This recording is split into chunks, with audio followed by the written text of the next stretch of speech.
Welcome to the Insurance Revolutionized podcast brought to you by Success Without Sacrifice. I am your host and coach, Cherie Sauer, and here on the podcast, we are on a mission to revolutionize the way women in insurance do business. We will be interviewing women who are changing the face of insurance, as well as giving you tips and inspiration to grow your agency to new heights without sacrificing what is most important to you. Let's get started. Hello, friends. Welcome back to the Insurance Revolutionized podcast. Today, I have Elle Michell Hall with me here. We got to chat a little bit beforehand and get to know one another. And she just has such a fun personality. And I'm excited for you guys to hear everything that she has to share. She was in the insurance industry for 23 years and is now coaching and consulting. So we're going to hear more about that. Elle, please introduce yourself, tell our listeners who you are and a little bit about your background. Hey there, thanks for having me. So I'm Elle Michell Hall. I have been around the block a few times in the world of risk management and insurance. I attended Georgia State University, where I have a bachelor's degree in risk management and insurance, and I've had a very colorful career. I worked for the Coca-Cola company for the longest, and the last company I worked with was BMW Manufacturing in Greenville, South Carolina.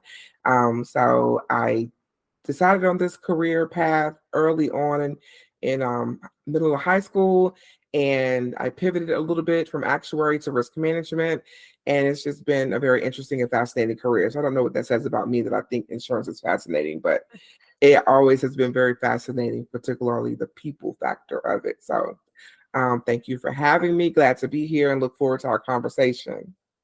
Yeah. Okay. I have to ask, how in the world did you decide you wanted to get into insurance as a high schooler? So math was always my favorite subject, and my mother was an accountant, and she always said, "Oh, you're going to be an accountant because you love math." And so I took a bookkeeping class, I think in eighth grade, and I said, "This is just kind of adding and subtracting. I don't want to do this. Like it's not very interesting or fun." And so I was already primed to think about a career with lots of numbers involved, right? And so I went on to take some mathematic courses to include some AP college credit courses, and one of those classes was it was back then it was called decision science. Now it's called quantitative analytics, and so basically it was business calculus. And I took the class, loved it, thought it was interesting, and we got to the section where we were doing projections, which is basically statistical significance and regression analysis.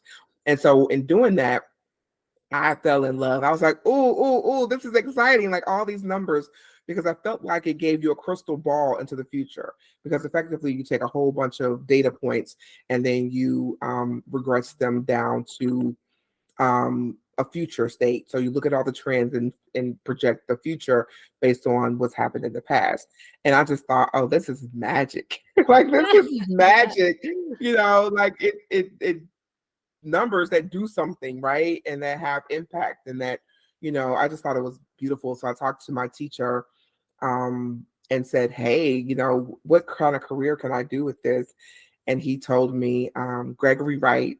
I love Gregory Wright. He made like a huge impact on my career. And so he told me actuaries, and they often work in the insurance industry. And this was before Google, right? So before Google, he went and I guess made a phone call and did some research for me, came back a week later with an envelope full of pamphlets and brochures and all the things that had information about professional organizations and colleges that had the major for actuary science. And one of those schools was Georgia State University. My mother attended Georgia State University. I attended Georgia State University as a gifted student in some programs over the summer. And so I was already familiar and thought, okay, this makes sense. So I made up my mind around 10th grade to be an actuary. And I went to school with that intention to um, be an actuary. And I pivoted into risk management. Okay. And I was going to say the numbers, risk management is all about analyzing numbers and analyzing risk and all of that. So that makes sense. That's where you went into. That's Mhm. really fascinating. So tell me, so you were in that for 23 years, and then you transitioned into coaching, consulting, which is what you do now, right? Yes. Tell us about that. Like, what did that journey look like, and how did you get from there to here? So a couple of things. I've always wanted to do entrepreneurship. I wasn't sure what that would look like, but my grandmother was an entrepreneur, and she encouraged me to do the same thing. She and just watching her, move out her business and do things, the freedom, the autonomy, just that was very attractive to me as a young girl. So I thought, yes, I'm gonna be an entrepreneur like my grandma. And she owned like a Shell gas station, and she had other businesses as well. So that was already kind of set in stone. I just wasn't sure what that would look like. And then as I started to go through the insurance business and explore the possibilities, I always reached out to younger people to encourage them to come into the industry and to teach them about insurance industry, or just to mentor. I just feel like it's our responsibility to take care of the next generation. And so as these children started getting older, they would send people to me, and I said, I can't mentor the whole world. I have a full-time job. Yeah. And one of I call them my kids. They're adults now, but they're still my kids. Um, One of my kids said, "You should charge people to do this. You should be a coach because you're really, really good." And I'm like, "You can't charge people to mentor. Like, what is that about?" So we talked about it. I prayed about it and meditated on it. And I thought, I'm very intentional about my career, and this is what I chose to do. And I thought entrepreneurship would look like something tangent to all the, work I've done. So one day I was meditating, and it just became really, really clear that risk management is not very different than coaching, because effectively I'm managing the risk of people living unfulfilled lives and sitting in unfulfilled careers for too long. And so I'm applying the risk management discipline to people in a personal way. And so it's not that far of a stretch or that far of a reach. And risk management has been a training ground for me to do this work, because for me, coaching feels more like a calling, right? Like I really completely feel like I'm doing exactly what I was designed to do when I'm coaching my clients. And so that's why I yielded to coaching. Now I'm not throwing away the 20 plus years of experience in insurance, right? Because I still do consulting for small businesses and middle market businesses, as it relates to risk management strategies and implementation and operationalizing their risk. But I also and I teach insurance as well, and so I'm still in that world, in that space. But the center of my heart is absolutely coaching and watching people evolve to the best version of themselves. Oh, okay. I love you said helping people risk or manage the risk of unfulfilled lives. I love that. One of Tony Robbins, and I'm probably going to butcher it, but the quote is, "The ultimate sacrifice is success without fulfillment."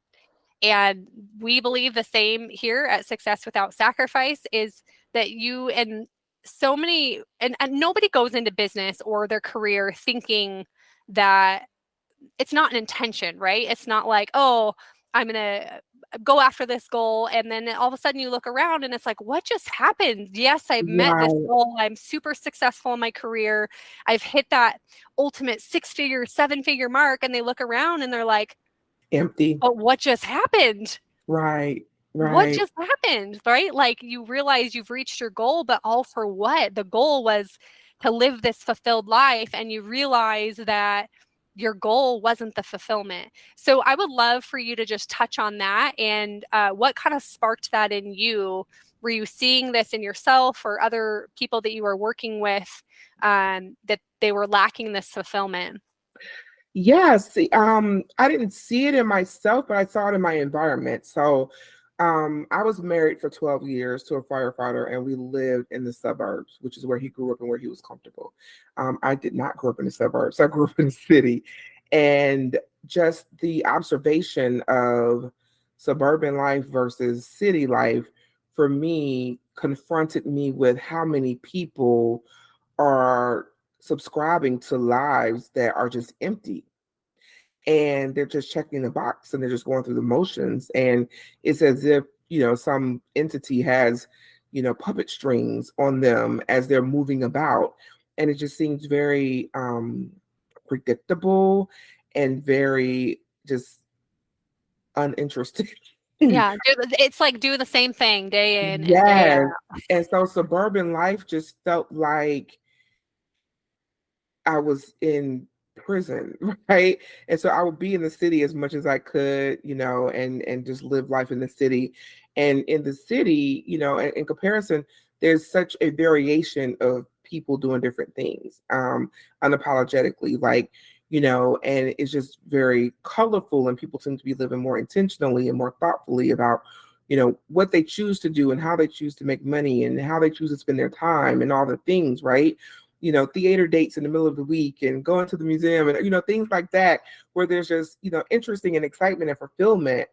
And so I just in looking around and seeing how people are unfulfilled and me wanting to live a life of fulfillment, based on what I had experienced, as a city dweller.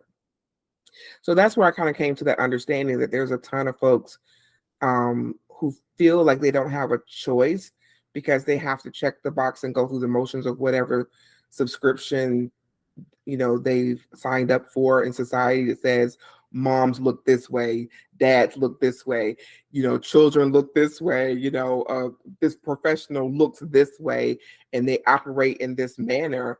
And it's like, well, who told you that? And why does Yeah. that have to be your truth? And why do you have to adopt that and subscribe to that, if especially if it's not fulfilling you?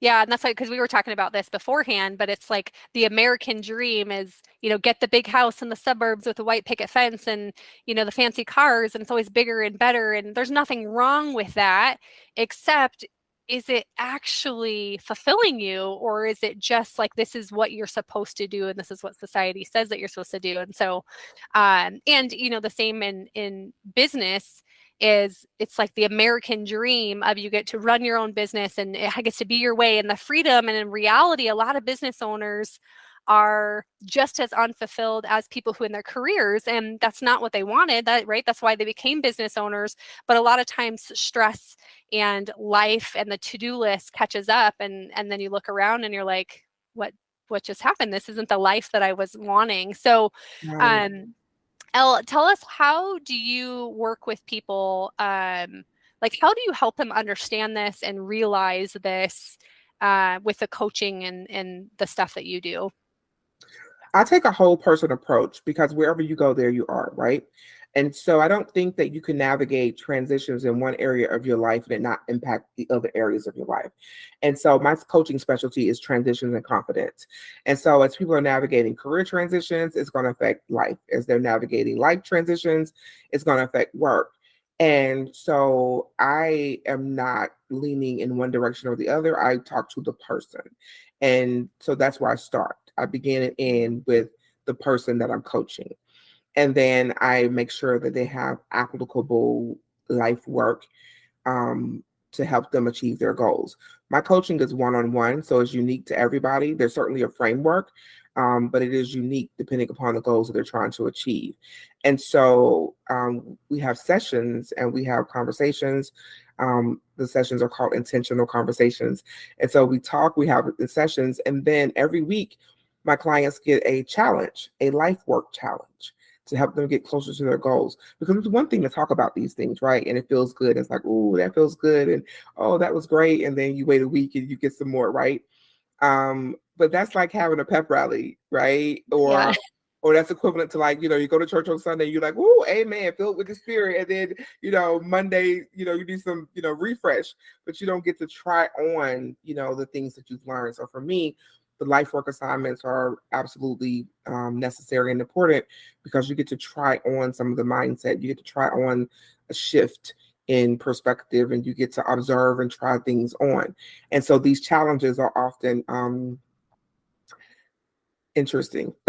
They're very interesting. Sometimes my clients are like, wait, what you want me to do? What? I don't understand. It's like, just trust me, right? So the life work is always, I have a lot of creative energy.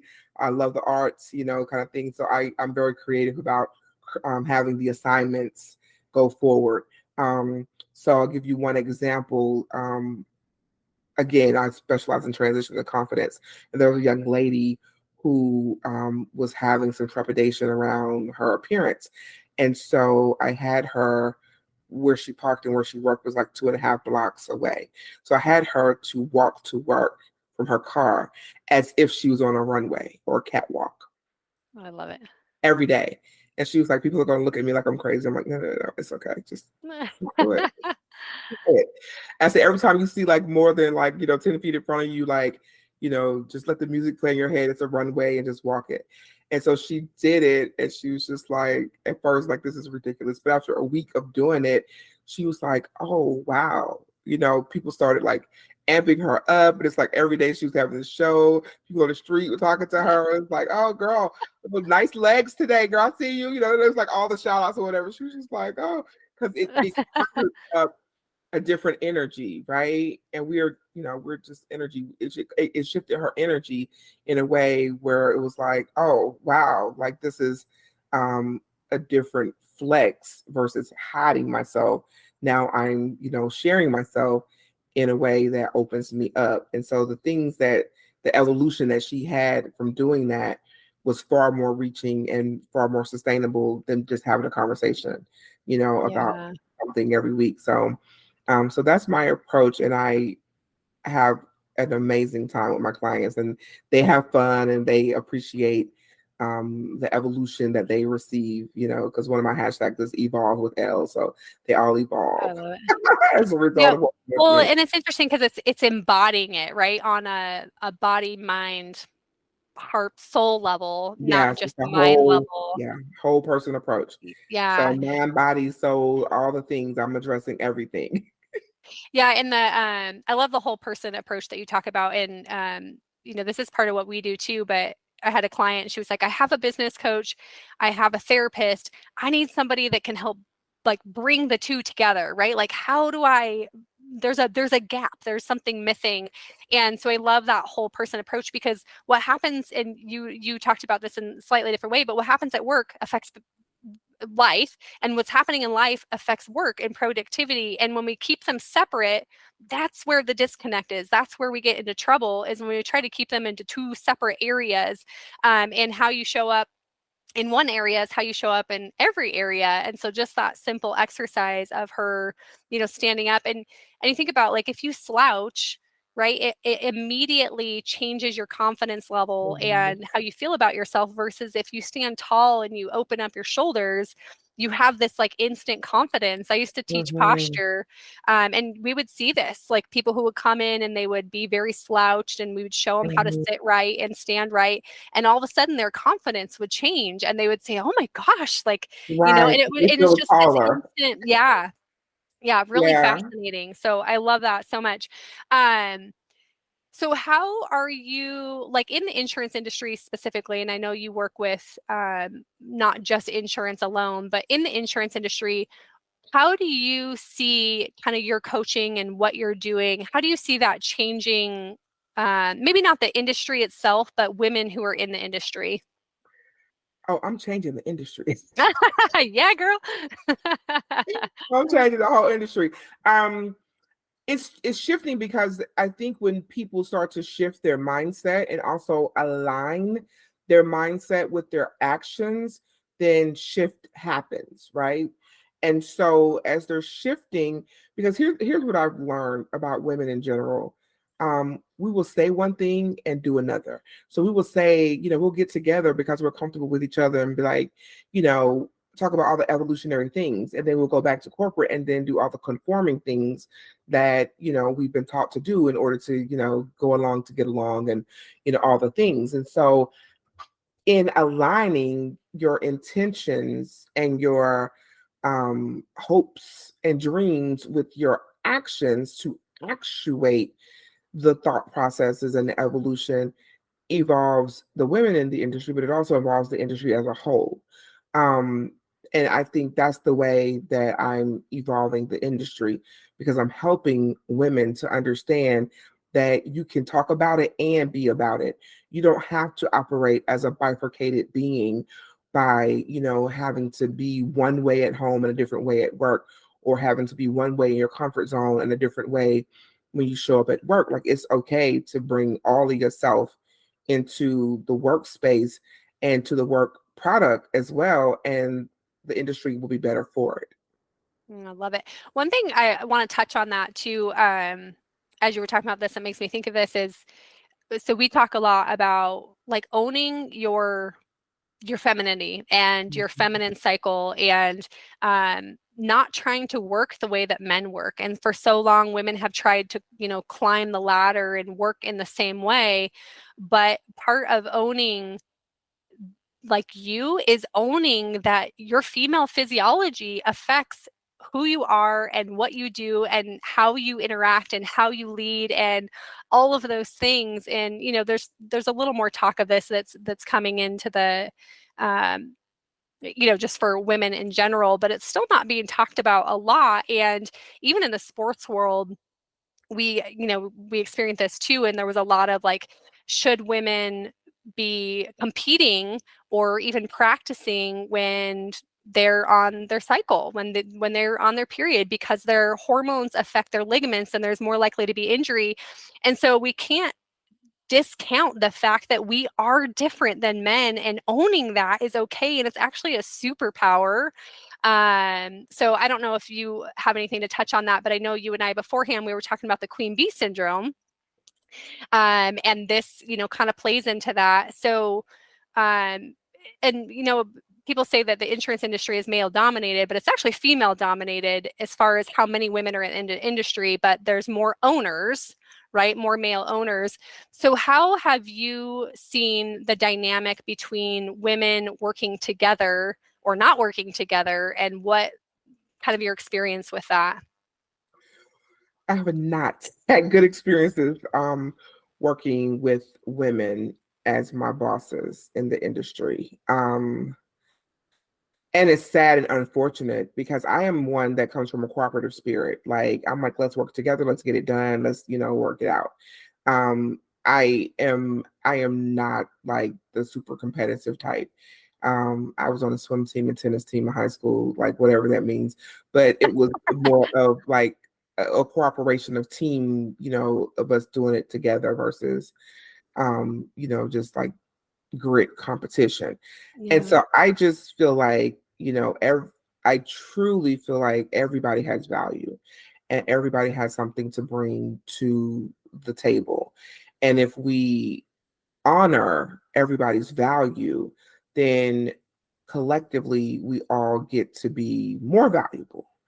Um, and yet in corporate, I think a lot of women take on the masculinity of competition and mimicking the fact that, oh, we're against each other, or Yeah. feeling like, oh, there's only room for one token woman at this level, and so it's going to be me and you can't replace me, and I'm going to make your life a living hell as a result. And I'm like, well, if you took this energy and either learned the skill that you observe that you're intimidated by, or if you took the time to get to know what's going on, that would be a better use of your time and energy than trying to like sabotage or trying to, be catty, or, being resistant and resigned to helpfulness.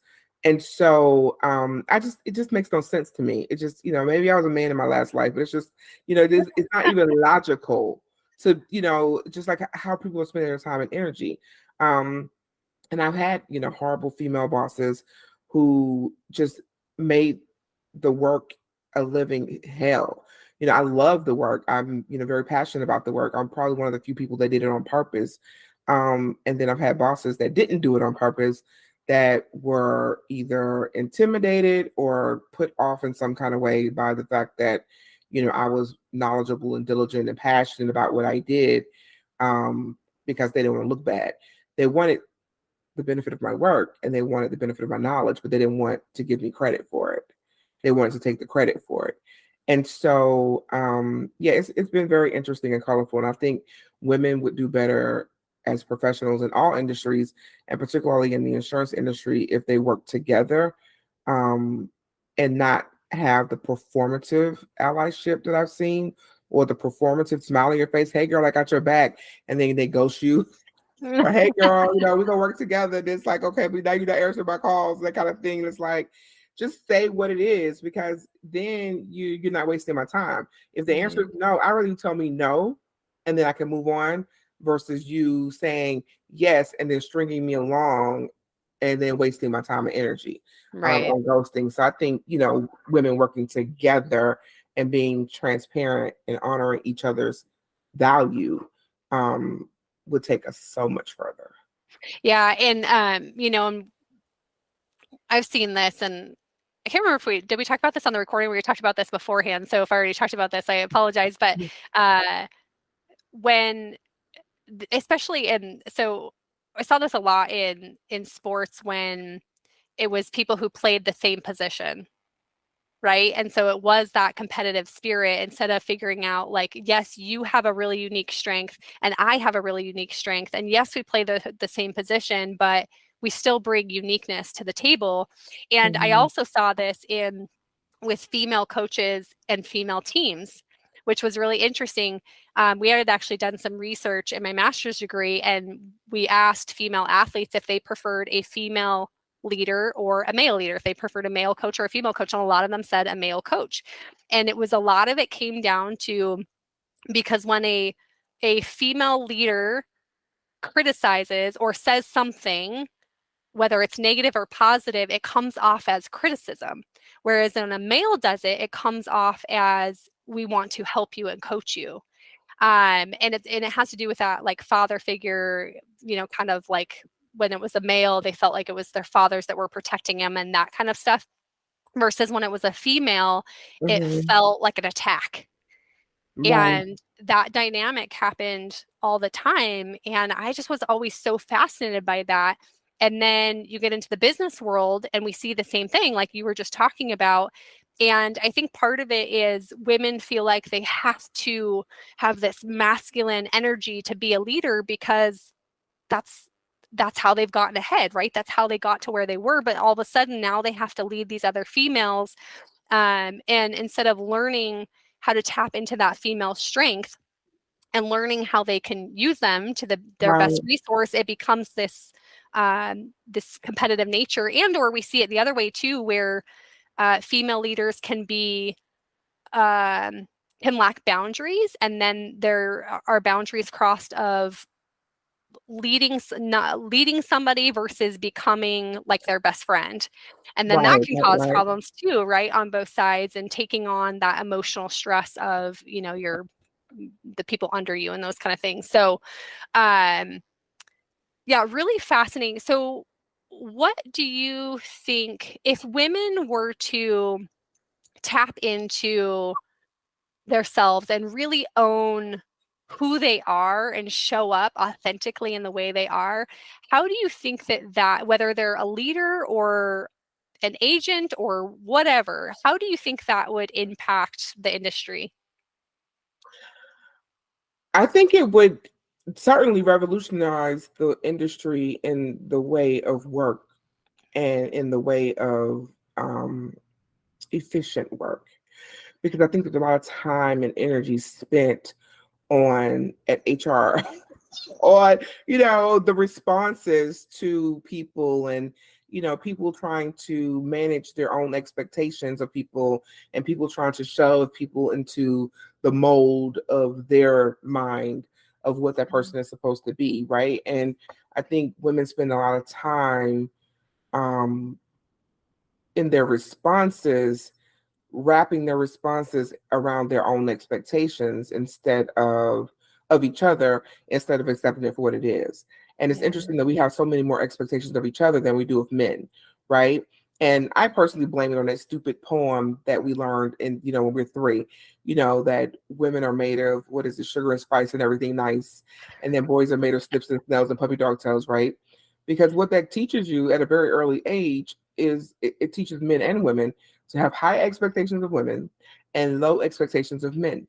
And I think when Yeah. we go into society and that gets, blended into how we engage with people, it creates a challenge. And I think that's why, there are challenges with women in society in general. We have much higher expectations. Everybody expects more from a woman than they expect from a man, right? Which is why men can do crazy stuff, have it put on news and videotape, and still be okay. Like, and the world will still forgive them. Oh, Right. man, he'll be okay, right? And a woman can do the exact same thing, and she will be discounted and discarded Yeah. forever and never be able to like show her face again.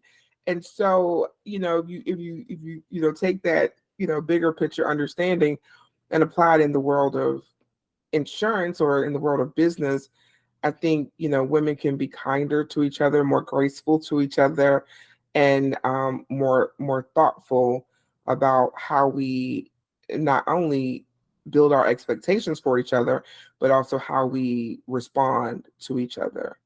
Yeah. Versus, oh, she got an attitude or she's offended me and all the things. And it's like, is We she get caught up really? in the emotions. We get caught up in the emotions. Women are Yeah. it's all about the emotions, right? And like the hormones that play into that. Really fascinating. I, Um, I think some of it is hormones, but I wouldn't blame it. I wouldn't blame it all on hormones. I think a big part of it is also how we're socialized in this country. yes, yeah, Because I mean, I've had a beautiful global career, and I will just say that women in other countries are not consistently, are not the same, based on depending on how they're socialized, and yeah, so 100%. yeah, Yeah, so that's a great point. yeah, hormones play some role, but I think the bigger role is the socialization. Yeah. Yeah, that's a really good point.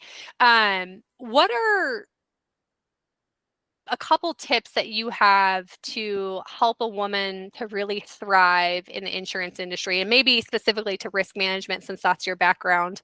Um, but what are the things just through your knowledge and your background in the insurance industry and also what you've seen in coaching, what do you think are like the top three things that women should really be focusing on to really thrive and succeed in the insurance industry?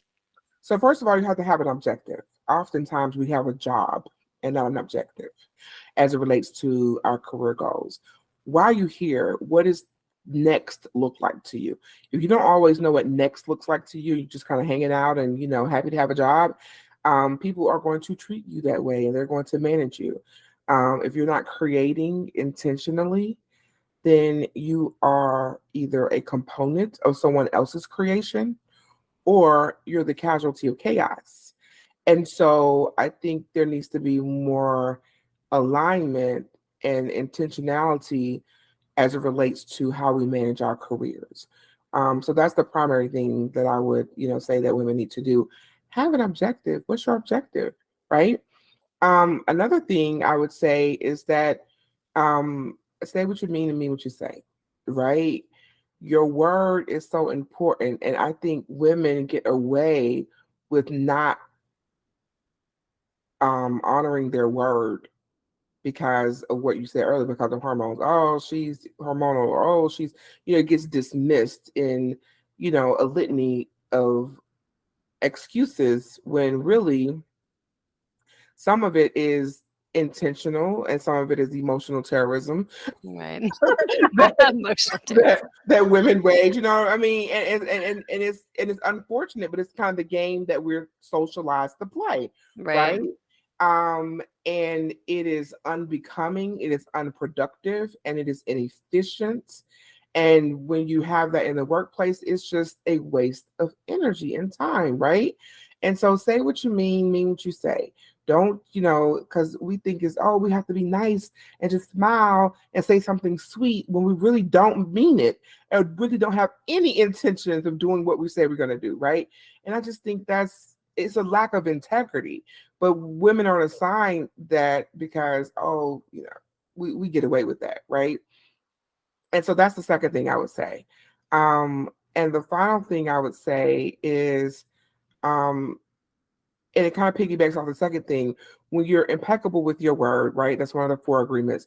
When you're impeccable with your word, you strengthen the value of your word. And when you do that, then it is a very powerful currency that you get to have when you have an impeccable word. And that will take you further than nice, right? Um, Interesting factoid, the archaic word for nice is stupid. Oh, interesting. The archaic definition for nice is stupid. And so when people say be nice, what I hear is like, oh, be stupid. Be docile and stupid in order to let this other person shine ahead of you, right? And so, but we're taught, oh, be nice, and then we never hear people tell men to be nice. We're always told as women to be nice. And what we're basically being told is to diminish ourselves in such a way that someone else gets to shine. And I don't subscribe to nice. I do subscribe to being kind Yeah, I and was going to say there's a difference considerate. between nice and kind. Right. I do subscribe to being kind and considerate and graceful and these things, but nice, like no, I'm not gonna be, I'm not gonna downshift myself for the benefit of other folks. So Yeah. I would say Uh, that, well, don't be nice, be kind. I love it. I love it. Awesome. Those were all so great.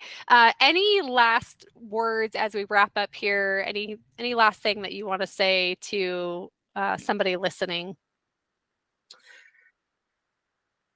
I think it's super important to make sure that you're doing what pays your bills and your heart, because fulfillment is at the intersection of who you are and what you know. And if you're only doing a job every day based on what you know and is incongruent to who you are, then it's such an empty existence. It's such a heavy and exhausting thing to do. And you're operating as a bifurcated being, and that's not fulfilling.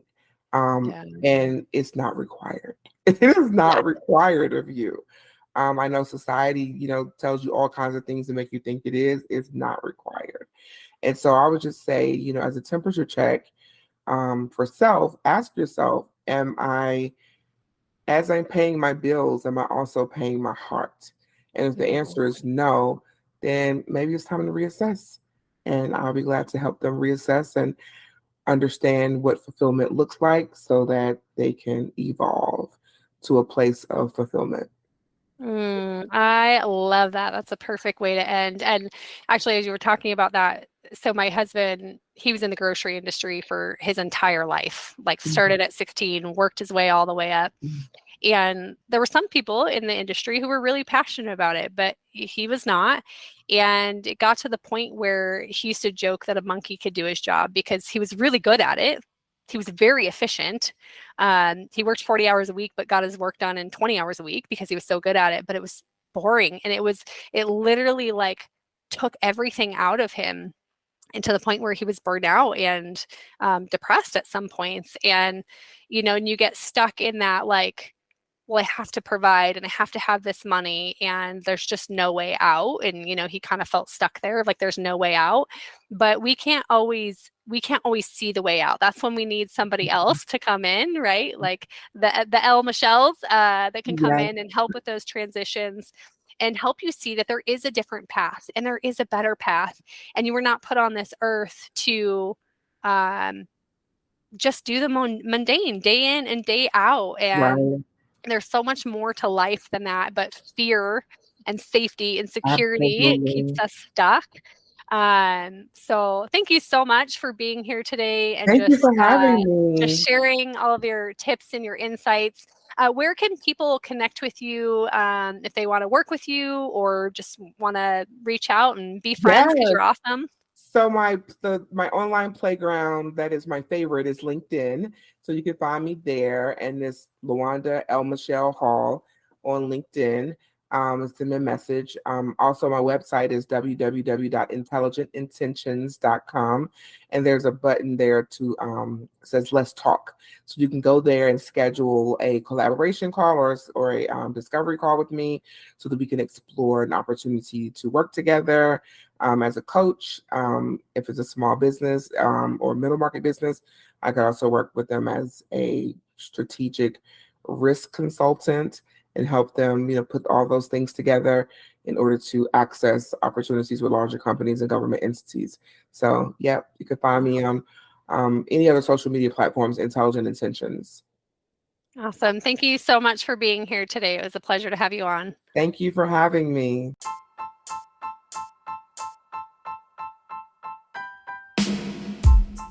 Thank you so much for listening to the Insurance Revolutionized podcast today. We know there is a lot on your plate, so it means the world to us that you stopped in to give us a listen. We hope you will join us each week as we dive into topics such as mindset, goal setting, productivity, self-care, and so much more. We want to inspire more women to have success without sacrificing what is most important to them, and we need your help. If this podcast has inspired you, would you do us a favor? Would you take a minute to leave us a rating and a review or share with your friends? Let's change the face of insurance for women. Until next time.